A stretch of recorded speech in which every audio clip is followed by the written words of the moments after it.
Hey everyone, so you ever had those friends of yours who try to be on top of what the latest trend is, but for some reason they end up late to the party? That's what this movie kind of is. In case you thought the YA movies are done, well, I give you this movie, The Darkest Minds, and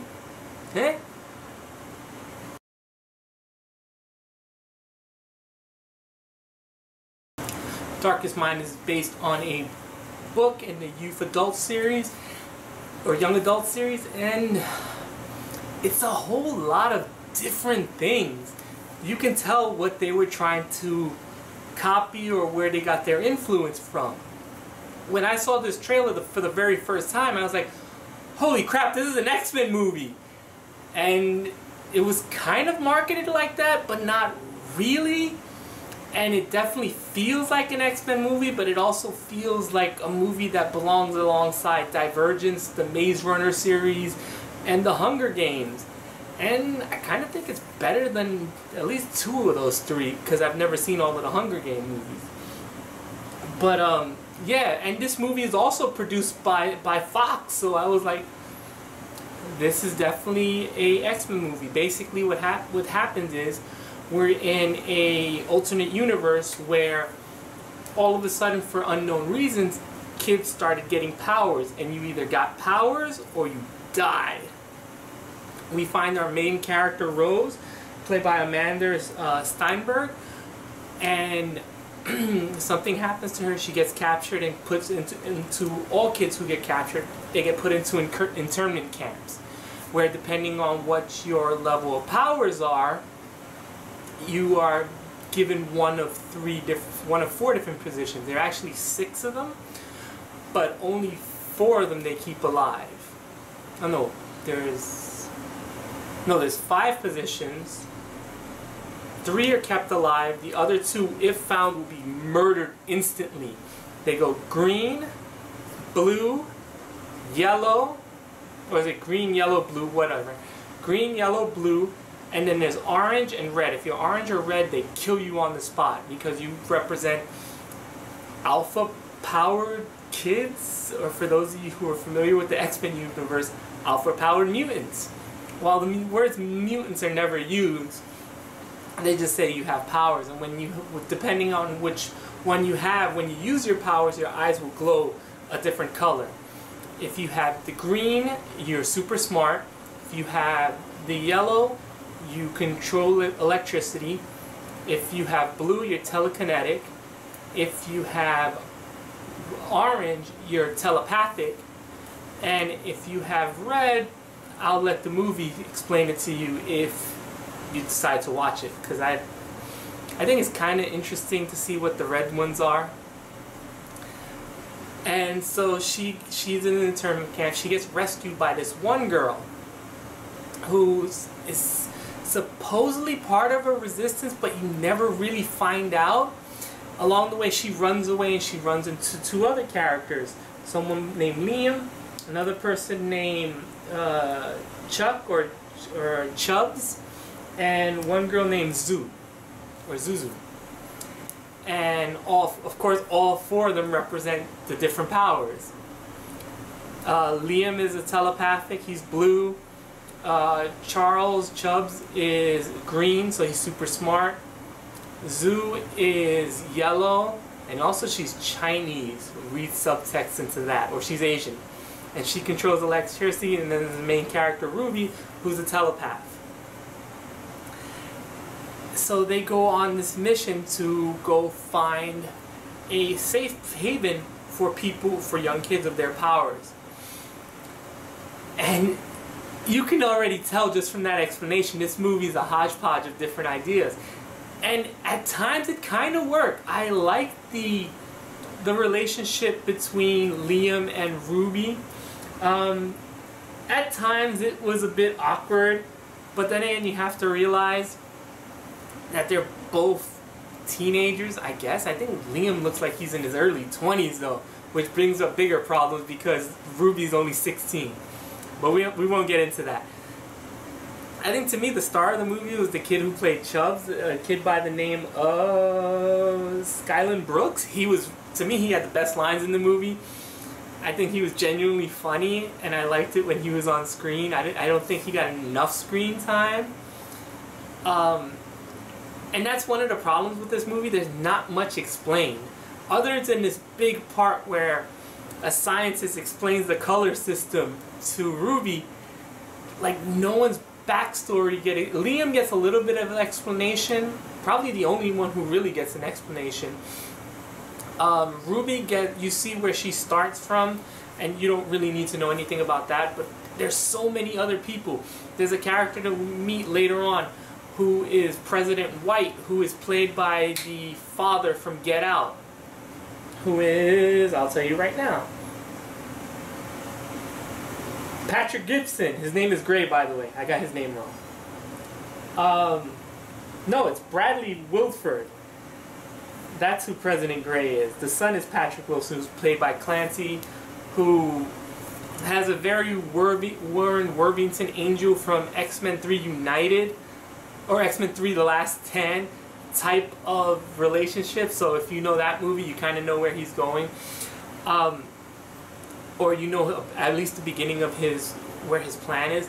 The problem is this movie's super predictable. Not only is it super predictable, it feels like story beats come out of nowhere and they're like pages ripped out of the book.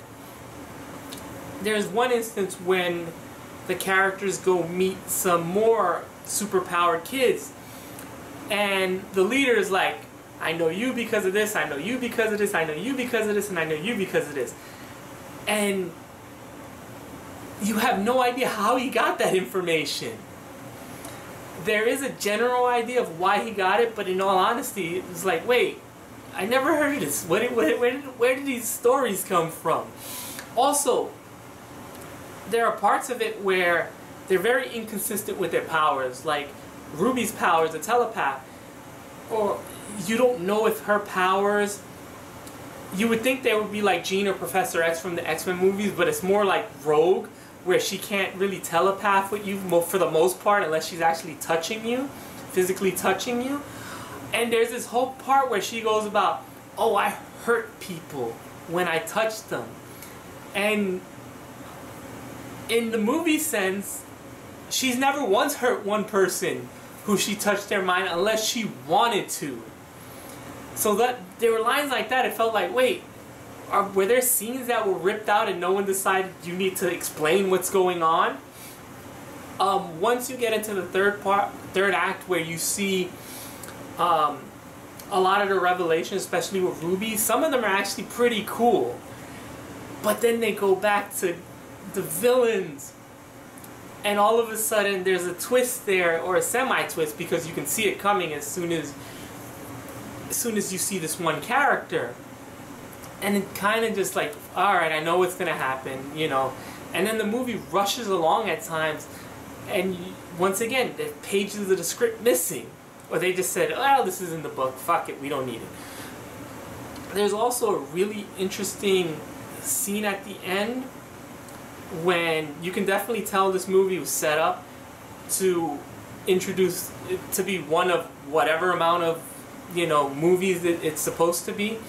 Because at the end they set up something that is actually kind of sweet, and it is kind of heartbreaking when it happens, but then right after that it gets into the stupidity and tries to be the Hunger Games right at the very end. Which kind of left me going, oh man. Some of the powers when they get used are good, cool, but again, sometimes like things never add up properly, or they're never properly explained. Like in the internment camp, the government is using all the green people to clean shoes. If I had a group of super intelligent people, they would not be cleaning shoes. Also at the beginning they set up this general to be like a big villain, and then he kind of does nothing in the movie.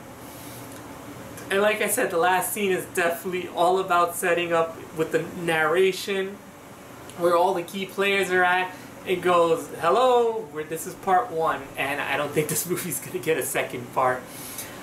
I didn't hate this movie. There are parts, like I really kind of wish that they would have just been the kids on the run. because once they met up with their fellow superpowered kids, the movie got a lot less interesting and got a lot less boring. Yeah, the stuff with the 4 kids on the run was a bit cheesy, but at least, you know, we got some fleshed out, or we got some nice interactions between all 4 characters. And they also never explained why Zuzi can't talk. And you could say maybe it's because she's Chinese, so she doesn't understand English. But Chubbs throughout the whole movie is teaching her, and she understands what they say. I really like the secondary character, Liam Stewart, played by Harris Dickinson. I thought he was pretty good for a YA actor.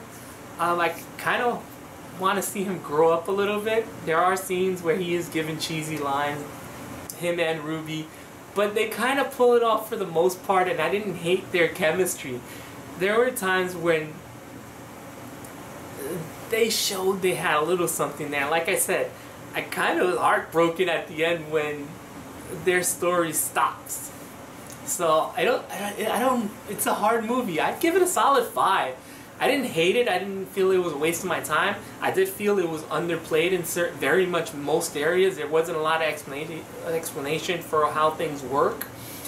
And I believe that there were some parts that were too predictable.